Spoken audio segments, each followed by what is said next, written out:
Man, but to be able to share space and time with you, my brother. So I was doing good before I got on the air, and now I'm doing even better.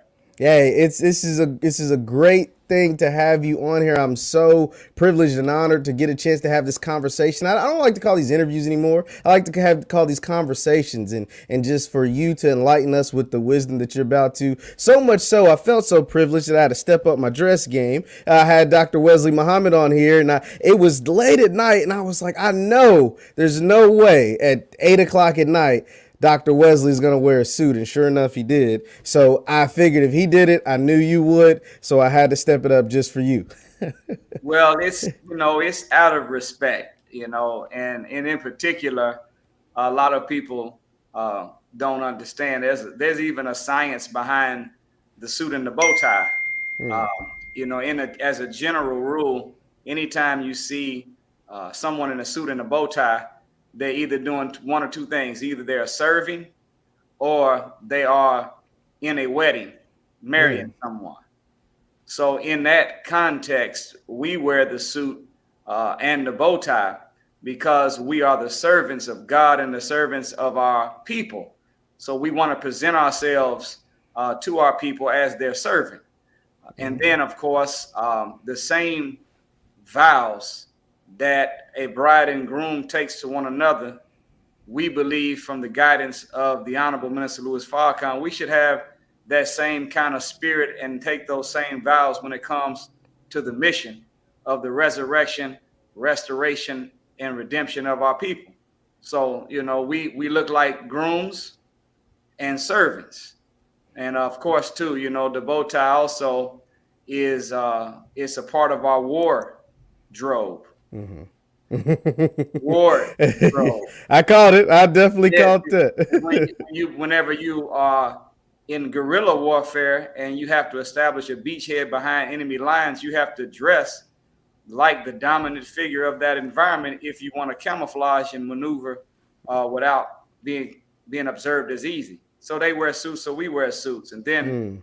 two, we generally wear a bow tie and it has a clip on it because if we in a physical conflict, if I had my tie on a certain way, someone could reach behind it, pull it, and turn my tie into a noose. Mm. But if you reach for this bow tie, you'll walk away with a handful of bow tie and a mouthful of fist. So I love it. yeah, that's just part of it. But the big thing is it's out of our respect for the platform that God has blessed you with, and out of respect for your audience. And we want our people to know we serve them, and we are here through rich or poor, better or worse, in sickness and in health till death do us part. I love that. I love that. Once again, we're talking to brother Nuri Muhammad. He is about to, if you've never heard this man speak, you are in for a treat tonight. Just be sure to share and hit the like button because it is going to be a great thing. Now, brother Nuri, before we get started, now we're going to have a lot of relationship talk. Before we get into that, I want to ask you, how did just from what I've read a lot, listened to a lot of your interviews, read some of the articles about you, read your bio. How did kind of a young street hustler from the streets of Indianapolis, Indiana, become student minister Nuri Muhammad? Oh man, brother Jeff, it was accidentally on purpose. But you know how we open up our conversation. What had happened was, Yeah. to make a short, what had happened was, I was young, meddling in the streets, and I didn't like the way I felt hustling. I felt the love in me for what I should love, and my own humanity dying as I was killing my people. So I didn't like the way I felt, so I wanted to quit, and I did. And the only thing that I knew to get right is to go to church. So I started going to church with one of my associates in the neighborhood, and his father was an assistant pastor. And they had me going to everything. I was Bible studying, two services on Sunday. I was doing it all. I was at Mm. every meeting, but I still didn't feel like I had the strength to resist the pull of the streets. And anybody that's ever been hustling on any level where they were getting any real money, it's just as hard to stop selling as it is to stop using. One's addicted to the drug, the other's addicted to the money and what the money can do for you when you get it. So, I was an addict and didn't know it. So at church, I didn't feel that pull to pull me away from the inclination of wrongdoing again. And my girlfriend at the time, father, was a supporter of the nation, had a lot of lectures and books. She started reading and studying, had already been listening to the minister ever since she was 4. We were only 16. And she laid 2 lectures by the Honorable Minister Louis Farrakhan and a book called Message to the Black Man, rocked my world. And I said, this is how I've been believing all of my life. I just didn't know how to say it like this. But from the outside looking in, this looked way too strict for me. I was like, oh man, I think I'll join, but I'm gonna wait till I'm about 73. Wait till I get a little, and then I made a pledge to myself as a teenager. I said, if you can prove it to be wrong, you'll leave it alone. But if you can't prove it wrong, you'll submit yourself to it 100%. So I was spending 8, 9, 10 hours a day studying, learning the teachings, but also trying to see if I could find something wrong with it. And my little argument that I would take 8 hours for 5 days straight, I bring it to one of the brothers who wasn't even in leadership, lay out my whole exegesis of why this can't be. And in 5 minutes, they shut me down. And so, as time went on, I knew that I couldn't prove it to be wrong. And I knew that the scales had been removed from my eyes and I was becoming a resurrected man and operating in what I felt like I had power. So I knew it was the truth and submitted to it. And I guess because I studied so much, Brother Jeff, that when we had our meetings that we could talk, my statements had substance to it. So people were always pushing to put that brother on the rostrum. And I told him, man, I ain't come here to be on the rostrum. I told him, I said, I don't want to be in no leadership and I don't want to be in no ministry. I came to be a soldier. And I told him, I said, y'all never catch me in no dress shoes. I said, every time you see me, I'm going to be in some soldiering boots. I want to be a soldier. And they's like, well, you can be a soldier too. And they put me on the rostrum. I spoke. People were standing and clapping. I thought they just was being nice to this little teenage 17-year-old little brother that just joined the mosque. Lo and behold, they were really sincere, clapping and applauding. And they end up keeping me up there. And I end up becoming, as a teenager, an assistant minister. And I end up being made the minister here by the minister when I was the interim minister before I even turned 21. Wow. And we end up in about 6 months, we doubled in ranks from me when I was the interim minister. So I became the minister. And we were the most outstanding study group, most outstanding mosque, most improved mosque, all kind of accolades. But that's in a nutshell, that's how this became a reality in my life. It wasn't something that I was looking for. I wouldn't put myself in the category of Jonah in the belly of the fish. It wasn't on that level, but I didn't want the responsibility, nor that I felt like it's insincere. If you want to be in leadership, something's wrong with you. You should want to be a servant. And if it happens, it happens. So it happened. That's awesome. That's an awesome story, Brother Nuri. And it's a good thing. I know the great people of Indianapolis are happy that you're there, and people across this country and across the world are happy that you're in the position that you are now in. But we are here tonight to talk about Black love and Black relationships. And you talked about in that story about how at 16 years old, there was your then girlfriend introduced you to the nation. And for some who don't know, that then girlfriend ended up becoming your lovely wife. And So you have so from 16 to now, you have a pretty good understanding of black love and black relationships, brother Nuri. When you hear the words black and love together, what does that mean? What if somebody says that? What's kind of is that vision to you? Man, that is a very good question. And, of course, what a blessing it is to be able to break that rule. And me and my wife, we were together when we were 14 years old in junior high school. Wow. So, she remembered the actual date that we start calling each other girlfriends and boyfriends. And I guess that meant that she had some awareness in her mind, consciousness that we was gonna make it. But we, my then girlfriend became my now wife. But I will say this: don't try that at home. Don't you try that, little young brother and little young sister. There's a website and an organization. I don't know the name of the organization, but their website is called abstinence.com. And it's a website and an organization that tries to promote young people keeping their discipline sexually and keeping their virtue and wait until they get married before they start interacting with the opposite sex on a physical level. I thought that's a good site. But on it, there's a study that they did where they found that almost 99% of all high school sweethearts never make it to being husbands and wives. So that's Wow. not, it happened. We was able to crack into that little 1%, 1%. and I'm thankful for that, but it's not something you should try at home. Black, when most people see the term black, unconsciously we see it in a negative light. Mm-hmm. And that's because of the way that it's been used in language.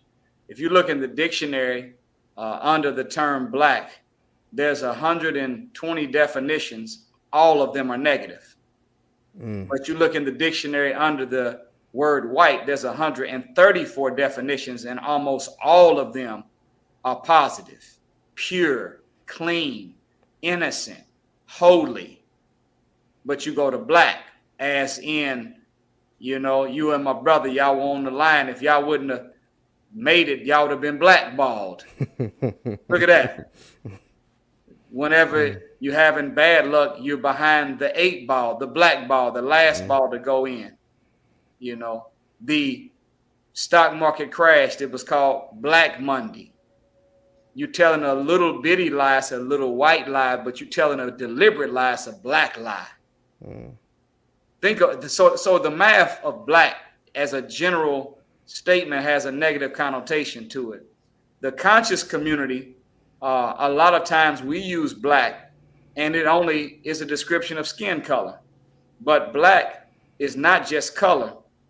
Black is also consciousness, and it's also a connection to the Creator.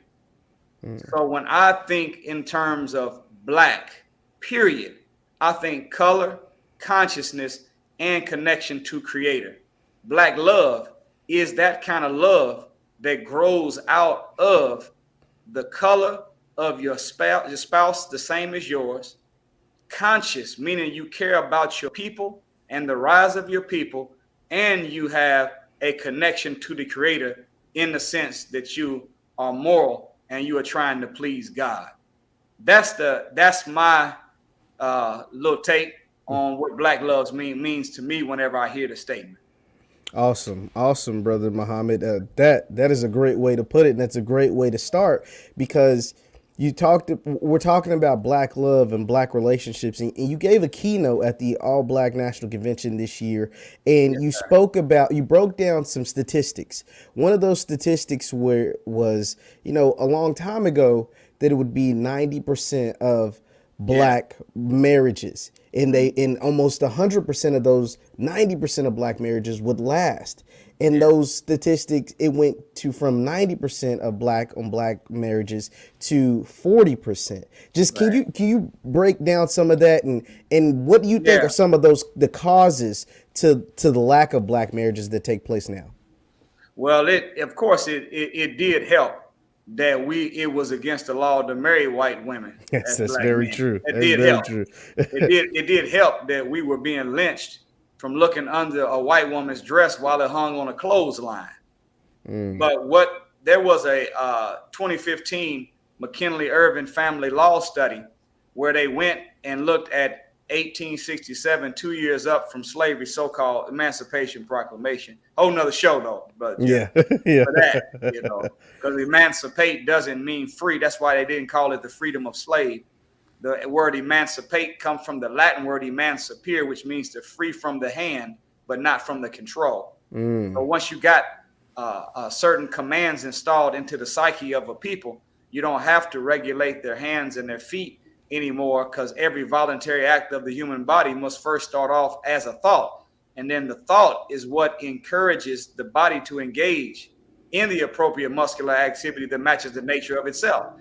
So once the mind is locked up, you don't have to worry about the hands and the feet, because the hands don't move if the mind don't tell it, the feet don't kick if the mind doesn't tell it, etc. But in 1867, they found that out of eligible adults, black adults that could be married, 90% of all black adults were married to a black man or a black woman, and they had a near 100% success ratio.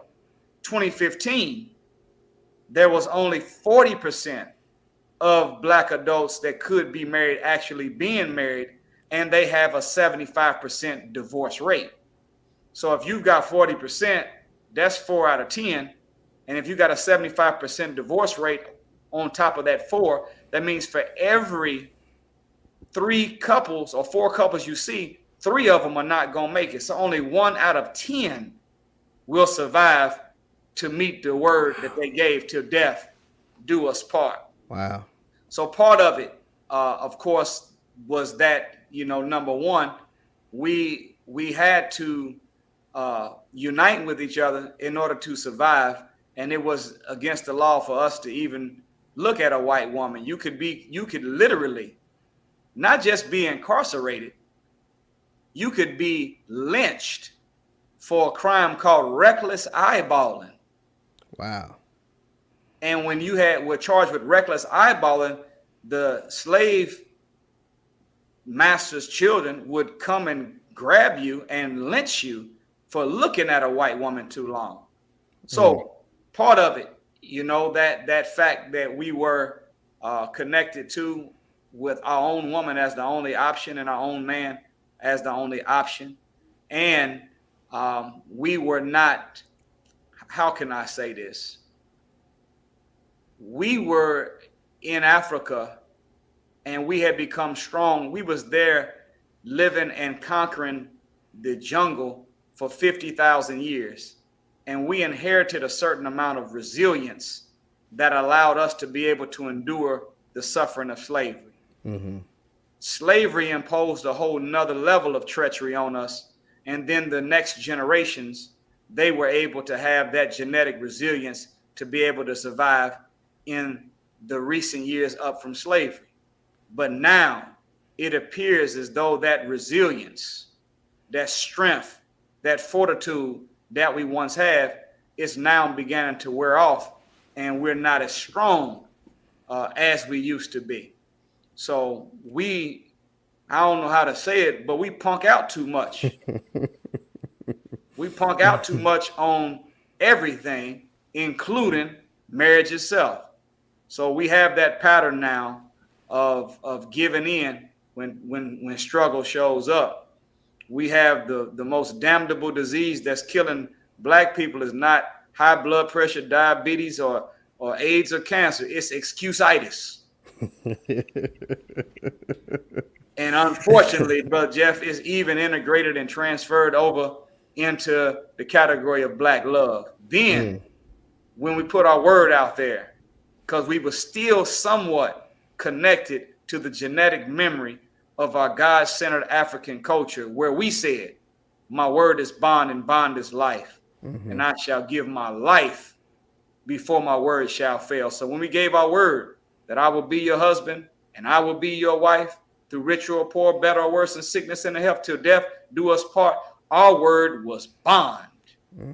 But now, with excuse-itis, with this high level of punking out on everything, with the loss of resilience, our word is not bond no more. Our word has become blonde. And blonde is weak, recessive. So we got to get back and return to our core system of values, where we knew that the family unit was really our power base. And when we knew it, we behaved like it, and we executed, invented, and built civilization. Now today, we don't see it like that, and we are the subject of being the number one consumers, but not producers. We are employees, but not employers. We work somewhere, but we own very little of anything. We have $1.3 trillion in income, but still only have 1% of the wealth of this country. That's bass accurate, brother Jeff. You didn't catch that. I caught it. Trust me, I did. I definitely did. You're a lot more poetic with your words than I am, but I definitely caught it for sure. Once again, we're talking to student minister, Brother Nuri Muhammad. Be sure to hit the thumbs up button, like, share, subscribe, because we are talking about Black love and Black relationships. Now, Brother Nuri, you talked about love, not your word not being bond, but being blonde. And what that made me think of was something that you spoke about during your keynote about this thing that you called beckery. If you could, please explain to the audience what exactly is beckery and what do you think that's doing to our community? Wow. Well, you know what? Anybody that remembers the song Lemonade by Beyonce, when she talked about Becky with the good hair, you know, it sounded like she was talking about a white girl sliding in and on her man. So beckery, I was making a joke, you know, I was joking but serious about how every so often they present to the ICD-9 book, which is a book of symptoms to determine what a new condition is going to be that they're going to be able to diagnose and treat and prescribe, whatever. And I said, I wanted to introduce a new condition to the book since they're doing it. It's called beckery. What is beckery? Beckery is the mental and the psychological mental and psychological castration of a Black man as a direct result of a long-term relationship with a white woman. Ooh. And now, Brother Nuri, you're not gonna make a lot of friends saying stuff like that, but continue. but if we all you have to do, see, the Honorable Elijah Muhammad said this. He said, out of all of our studies, history is best qualified to reward the researcher. Scripturally, look at the story of Samson and Delilah. Delilah was a Philistine, and Samson was a Black man. He had locks. And they had tried to defeat this man all the years that he was winning as a warrior. They sent whole armies after him, couldn't break him, couldn't beat him. And so their last trick was to send a Philistine woman in to see if she can get close to him and break him. Philistine people are Caucasian. Next thing you know, you start hearing about Samson's locks being cut off and he had lost his strength. And ask any Black woman, can they spot a Black man that's with a white woman, even if the white woman's not present?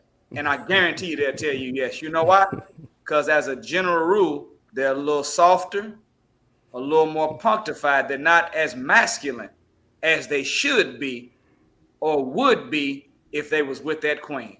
So we were breaking it down, showing that, you know, whenever Napoleon was hired in the mid 1800s, he was hired by the King of England and other European rulers to go into Africa and destroy all of the images of Black excellence. So he was getting rid of any image of the disciples that were black, Jesus black, Mary black, prophets that were black, angels that were black, and any signs of black excellence. And one of the things that he did was when he found that great pyramid Giza in Egypt, which is 451 feet tall and 451 feet deep, covering 13 and a half acres of land made of 1 million stones of gold, granite, and marble, stacked mathematically precise, east to west, north to south, up in the air, down into the earth. And we built it without John Deere or Caterpillar. We didn't even have a bulldozer. It was the power of the mind. Telepathy did. That's how powerful we were. So after he went into the pyramids, he noticed that the great images of what would be considered the gods, Osiris, Alafun, the great gods, Asa. Every time they seen Osiris, Isis was with him. Every time they seen Asa, Aset was with him.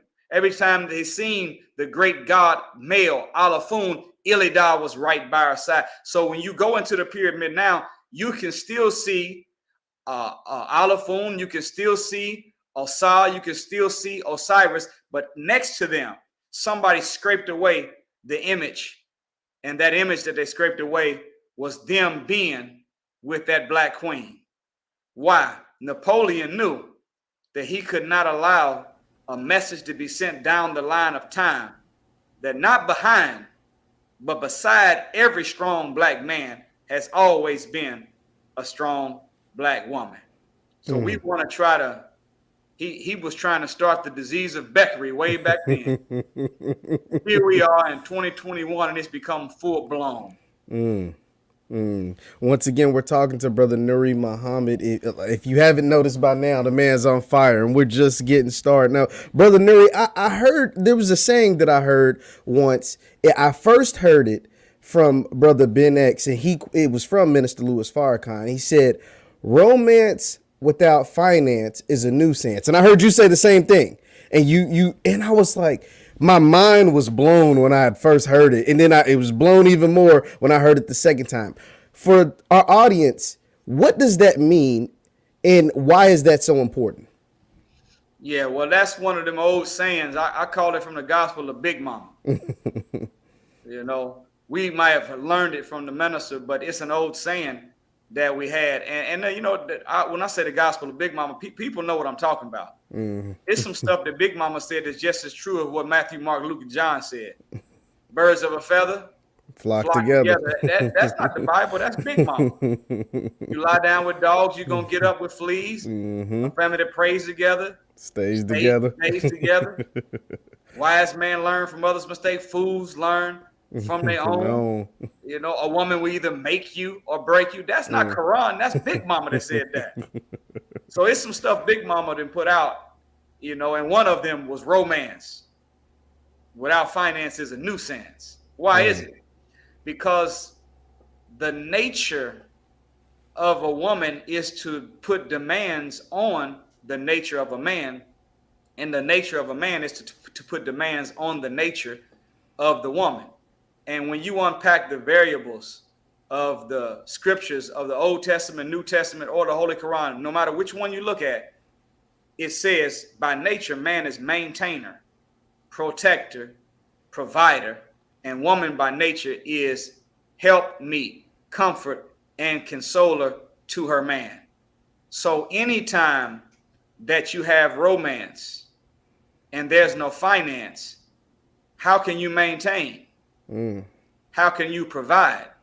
And if you've got maintain, protect, and provide as the three universal codes that you find in the Old Testament, New Testament, and the Holy Quran as the nature and natural function of a man, then at best, all he can do is protect, but he's missing the two other primary ingredients if he doesn't have any finance, because without finance, you cannot provide.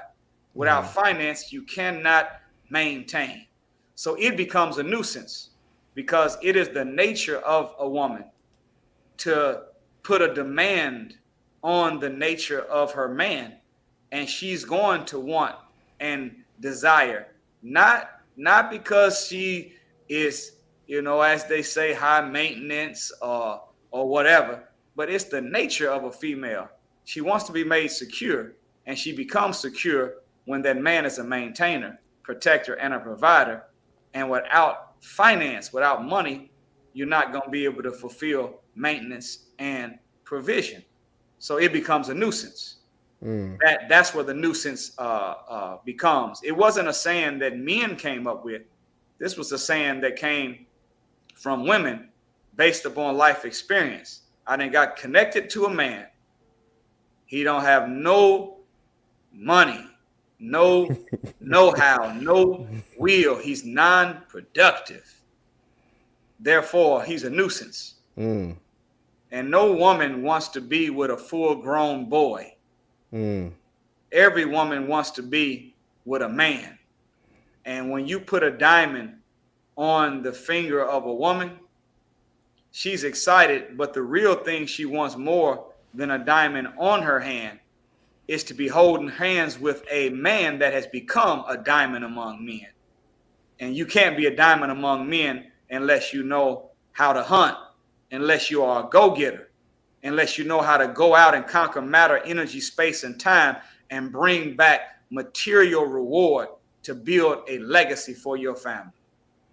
Wow, absolutely, absolutely, Brother Muhammad. That was the perfect definition to that very, very great saying by Big Mama. Now, Brother Muhammad, now but what about this? I want to pose to you this, though. There are a lot of women who say that they're independent, who say, what do you say to those women like, I can make my own money. I may not need a man. I can do this. There's a lot of independent women out there to that and say like, hey, I don't always need a man to be my best. What are your thoughts on that? Well, it is true. And it is a survival mechanism at this point. And I would be crazy to tell a woman, you know what? Don't even worry about it. Just wait around for you to meet a good man. As soon as you meet the good man, you can start having the things in life that you desire. But until then, just sit around and be poor, broke, hungry, naked, out of doors with nothing, doing nothing, just waiting on a man. No, the Honorable Elijah Muhammad said that the woman, the black woman in particular, should be free to do anything that her heart desires, and she can do anything in the way of righteousness without violating her nature that a man can do. So it's nothing wrong with you being like that and being productive. In Islam, whenever a man marries a woman, it is customary that the man brings a gift of something monetary, either cash or something that has a cash value, and gives that to his new wife as what they call a dowry. And in Islam, whenever you marry a woman, what's hers remains hers. You don't get none of it. But what's yours becomes hers too. So it's nothing wrong with you having that spirit. It's just whenever you are in that zone and it's out of a compensation for the non-productive man that you're with. And I think that you would be wise as a woman if you know that romance without finance is going to become a nuisance. If that man doesn't have the skill set to go out and maintain, protect, and provide, then he's not worthy of becoming your husband yet until he gets to that status. If not, you're going to be married to a man, but you're going to be treating him in your mind, you will lose respect for him.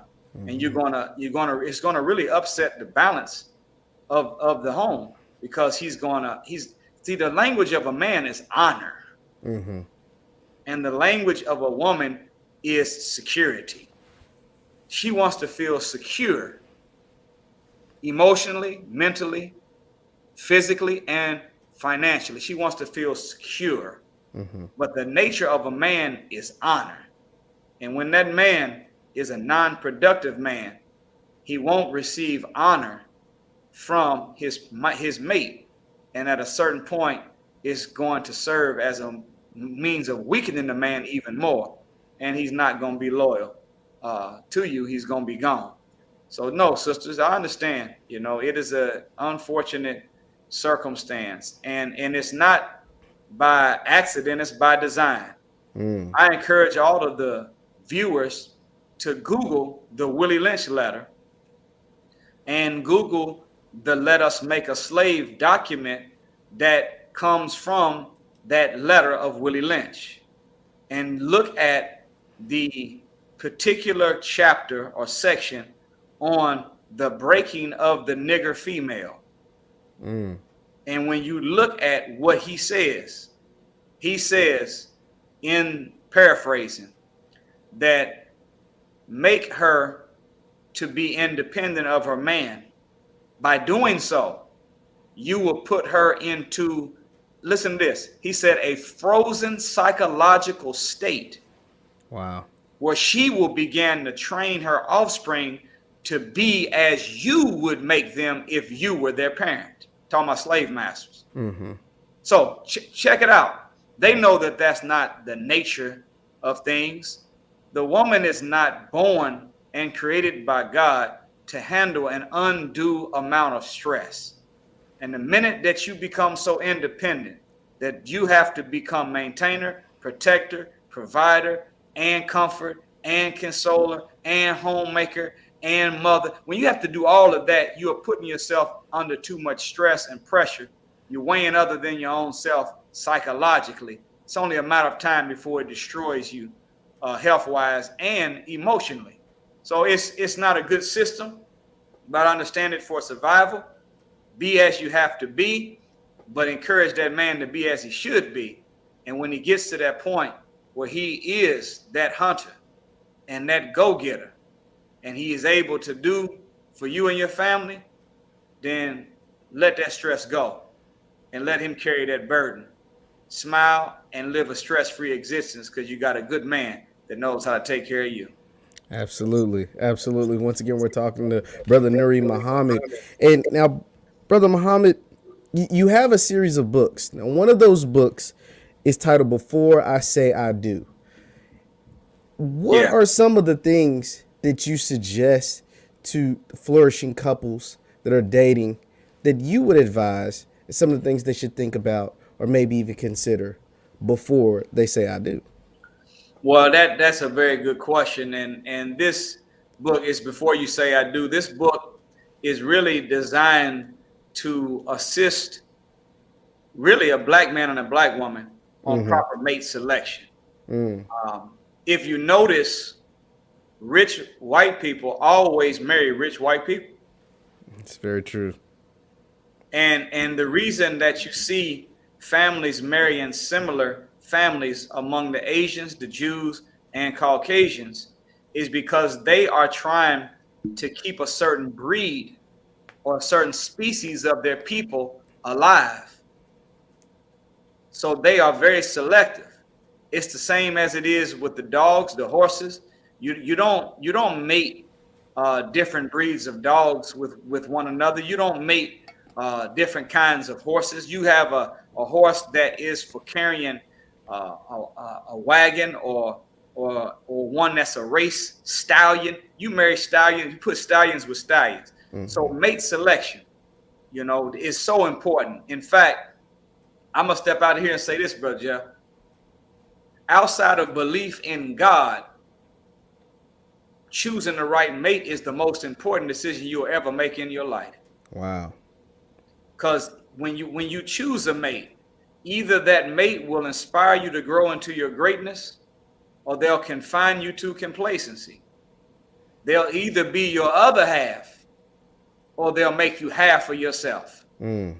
The minister said this one time. He said, a good mate brings out the best in you and makes you more youthful.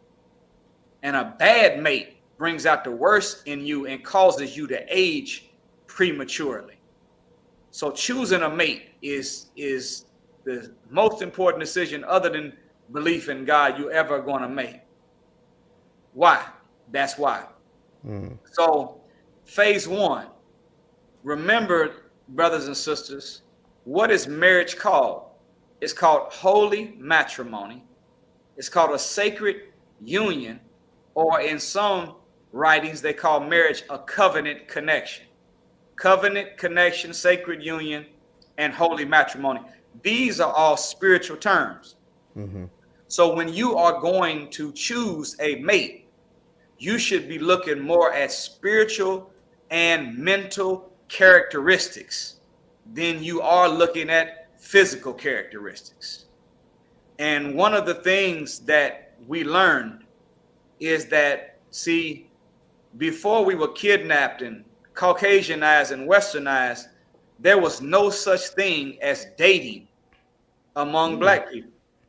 I didn't know that. We courted. We courted one another. Even, have you ever seen The Godfather? I have. You do know, we don't have time to go into it, but the Spanish or the Italians, Mm-hmm. the Italians adopted many of the customs of the Moors, which were African Muslims that conquered Spain and went into Italy. So a lot of their habits that you see among the Italians are very similar to Muslims. We greet each other cheek to cheek. They greet each other cheek to cheek. They have brotherhood. They don't discuss certain things at the dinner table. It's about family. But you remember in The Godfather that when Michael was in Sicily and he was interested in a female, they went out walking with each other. But when the camera panned up, behind them, 100 feet away, was that little girl's whole family was out there. It's about 15 deep. They learned that from our African customs.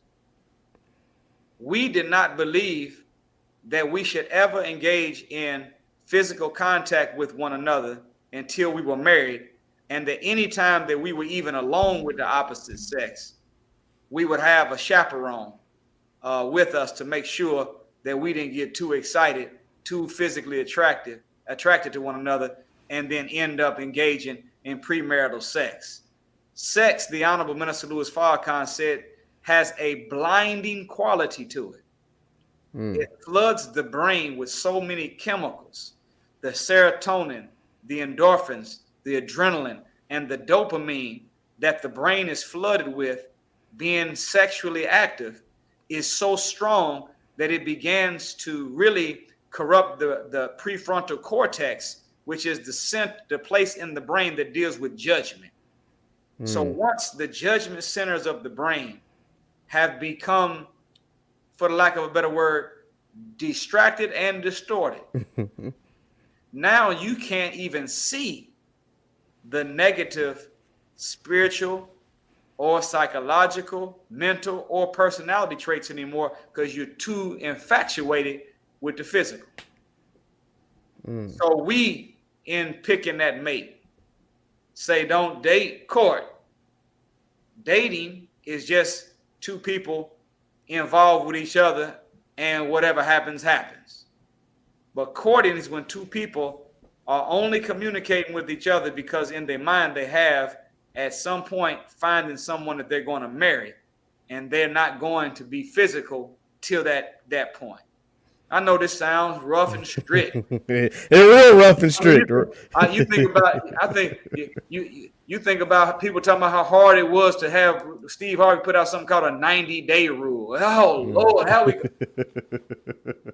No, but if you really want to be serious and you want to have what you're looking for, which is that happily ever after, you got to do it right. You can't take the wrong road and expect to end up in the right place. That's the way it goes. So that became an issue. And what happened, Brother Jeff, is that talking to people all over the country, we were being invited to speak by all different kinds of people at different sets. But almost always the freedom fighters, the revolutionaries, the activists that brought us in, they always had domestic or relationship problems. And I said, man, do you know your home is supposed to be your spiritual recharge center? It's supposed to be the place that you unplug from this wicked white supremacist world, and you can come home, let your guard down, and come to an environment where you can plug into a pure source of love and extract peace and power from your home. But man, if a man or a woman is out fighting for their people, fighting to make a living, and then they come home and they got to fight again, how are they ever going to have the energy on either side to perform well for freeing the people, well for building the business, or well for each other as husbands, fathers, and mothers and fathers? So I kind of really was tired of having these little sidebar meetings all the time.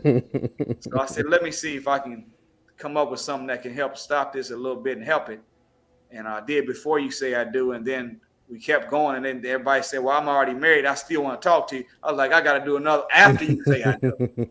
So now I got both before and after you say I do. And I just say, look, take 2 of these and call me in the morning. It's like an aspirin. like old doctors used to say when they going door to door with them little leather bags. I say, take 2 of these. So far, we haven't had anybody really call back because they've been pretty good guides in helping mate selection, and then really helping to practice what I call courtship after marriage, which is also a system that keeps things going and alive that's in the After You Say I Do book. That's awesome. You can find both of Brother Nuri Muhammad's books. You sound like a doctor. That's why I was like, man, you're prescribing the right medicine right there at NuriMuhammad.com. That right there at NuriMuhammad.com. Now, Brother Nuri, I don't want to keep you all night, but I do have just a few more questions. I do want to ask you. I want to backtrack a bit. You spoke about. Well, I wanted to ask you about interracial relationships. We're talking about black love. We're talking about black marriages. We're talking about black, being together, black relationships. But there is an influx of interracial relationships that take place within, particularly for the black men. Let's call the brothers out, because it's really happening. Sisters happen, but it's really the brothers. What do you think? Is that a good thing? Is that a bad thing? I'm more of an advocate of, I feel like black men should devote themselves to black women, but I don't judge the guys that do otherwise. But what are kind of your thoughts on the interracial relationship thing? Well, we don't believe in it. The Honorable Elijah Muhammad was taught by God that, and common sense tells us, anytime that you are with someone that you call your spouse, you call them your mate. Mm-hmm. Well, go in your closet and pick up a red Reebok. Go in your closet and pick up a pair of white Air Force Ones. Go in your closet and pick up some Concord 11s. If you have one Concord 11 in your hand and you go to the closet, or somebody goes to the closet and comes back out with a red Air Force One, say, here you go. You say, no, this ain't the mate that goes to this shoe. Why? Because it doesn't look like. It has to be the counterpart of. It has to be the match to. It has to be the mate of. So that should be a criterion in mate selection. The Honorable Minister Louis Farrakhan did say this, though. He said, love can transcend color. He said, however, the problem with us is that we did not choose a white woman instead of a black woman out of love. We chose it out of a sickness where we feel closer to our slave master, therefore we feel successful. We actually believe, and you look back, and as we gave the example of in the beginning, why was it easier for us to stay married to a black woman, or a black woman to a black man? And it's because they wouldn't allow us to even look at a white woman's dress while it hung on a clothesline, let alone be, looking at a white woman or being in a relationship. You can get lynched for reckless eyeballing. Well, look at what happened to us. Do you know that Black Wall Street in Tulsa, Oklahoma, in the early 1900s was not the only place in America where there was independent black economics operating? there was Rosewoods, there was other places. Mm-hmm. The reason we had our own dry cleaners, banks, grocery stores, bus lines, hotels, restaurants, is because white people would not let us in theirs. So because they would not let us in theirs, because of segregation, we were forced to build for our own, and we didn't just survive, we thrived doing for self. But the minute that Negroes start going into the sitting at the bar stools and getting spit in their food, water hose and beat, I want to sit on the toilet next to white people. I want to get drunk next to white people. I want to sleep in a little nasty hotel room next to some nasty white people. The minute that they said, all right, you niggers can now start eating with us, coming to our movie theaters. You can start going to our cleaners, our grocery stores, and sleep in our hotels and ride on our buses. Guess what happened? Our hotels busted. All the black businesses went away. So integration with white people meant disintegration of black power in the sense of economics. Turn that into this whenever you have black men running with another woman. Integration ends up becoming disintegration of the power base of black people, which is the black family.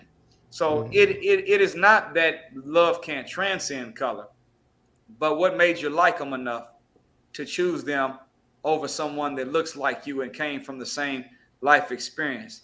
I said, and even if you don't want to get into the Quran or the Bible in the story of Samson and Delilah, your mama's a black woman. How are you going to watch her suffer and struggle all those years trying to do for you, and then you want to pick somebody that looks opposite of her? Brother Jeff, the black woman has been the most loyal woman to her man, more than any other woman of any other nationality, race, or group of people on the face of this earth. She deserves to be maintained, protected, and provided for. We owe her a debt to look out for her and make sure we take care of her like she's been taking care of us all of these years. So that system of doing it, and I'm saying that if you have already made a commitment to someone, I'm not telling anyone, and we don't promote that from the Honorable Minister Louis Farrakhan. If you made marriage vows, we're not going to tell you just go get a divorce. No, if you've already committed, then you should honor your vows. But I will say that in order for you to reach your full potential as a black man, you're going to need that precious black woman with you to help bring out the best in you where you can reach your full potential. Wow. Once again, this is why we had Brother Nuri Muhammad on. He drops the gems. He gives the facts. This is what we love to hear. Be sure to hit the thumbs up button and share this video. This needs to be seen by as many people as possible because we love what the student minister, Brother Nuri Muhammad, is saying right now. You're giving a sermon. I feel like I'm in church right now. So I see what the good folks in Indianapolis, what mosque number 74, correct? Yes, Mosque number 74. I see what they get each and every week, each and every day, because this is amazing. Now, Brother Nuri, I'm going to get you out on this. I want to say, now, during your keynote, you spoke about how black men and black women want to be loved differently. I'm not going to tell you to give that whole 45-minute speech. If you want to go see that, we have that at allblackdigital.com. That's allblackdigital.com. But what, just if you can, just summarize that just a bit about how black men and black women love to be loved or respected or loved in different ways. Just kind of, if you can, just I know it's gonna be hard, but just kind of summarize that in a bit. We don't have to get the whole acronym, but just a little how they like to be loved and respected in different ways. Thank you, Jeff. Well, I learned this from the minister once. There is gender specific commands from God on how a black man can get the best out of his woman and how the woman can get the best out of her man. And even though we are two twin halves of a single essence, as the Quran says.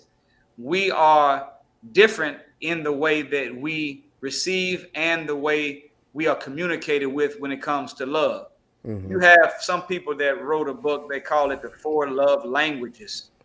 I don't know how accurate that is, but I know that in Ephesians 5:33, there's a verse that says this: and men should love their wives as they love themselves, and women should respect their husbands. I said, wait a minute, why did it say love when man to woman, but respect from woman to man? As you heard me say earlier, the language of a man is honor. So we, in that message called How to Love a Black Woman and How to Love a Black Man, we went through what it means to love and what it means to respect. So in the context of love, they did a study in 2012 on the Today Show where they interviewed women all over the world to find out what is it that they were looking for in a man. Different groups of people, different nationalities all over the earth. And they kind of consolidated it into four basic ingredients that all women were looking for in their men. And one was loyalty. Two was to love. Three was to labor, meaning they wanted a hardworking man. Mm-hmm. Four was to listen. So loyal, and you know that as a general rule, women are one man, one women, but men have not been one woman men. Mm-hmm. So they were looking for somebody that, as Kendrick Lamar and Rihanna said, had some loyalty. And then they wanted someone that would love them, labor for them, and listen to them. And the fifth thing that they said was laughter, had a sense of humor, made them laugh. And we added to it.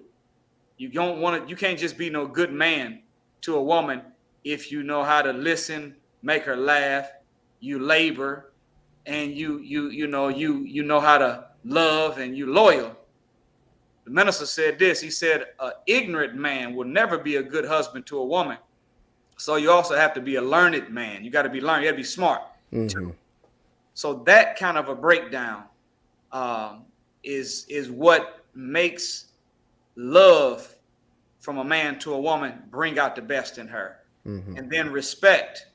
We took respect and broke it down into an acronym. And the acronym is when every letter in a word represents another word, like CIA, the Cocaine Import Agency, and FBI, find a black man to incarcerate, media most effective devil in America. You understand what I'm saying? Respect. So the R, we're not going to break it all down, but R stands for respect itself. Show honor to your man. Respect him. Show him that you have a sense of dignity in looking up to and you admire him. E stands for esteem. And esteem is a little different than worth. When someone has self-worth, that means what they think about themselves based off of what God said about them and what they see in the mirror. But self-esteem is what you think about yourself based off of how other people see you. So if you're going to esteem a man, you have to show him honor and respect in front of people that he honors and respect. And then the S, we broke it down as it stood for his sight. Stay beautiful. Smile at that man. Let him know that you're happy. If hopefully you are happy, because if you're not happy, I'm gonna say this to the brothers: the goodness and the greatness of a man is heavily determined by the size of the smile of the woman that's with his face. If you want to know how good you're doing and how great you are as a man, look at the size of the smile of your woman. If she ain't smiling that much, you ain't doing too good. Then of course, sensual touch. Men are more physical than women. So you have to be, as a woman, you have to know that he's more physical and give him more sensual touch.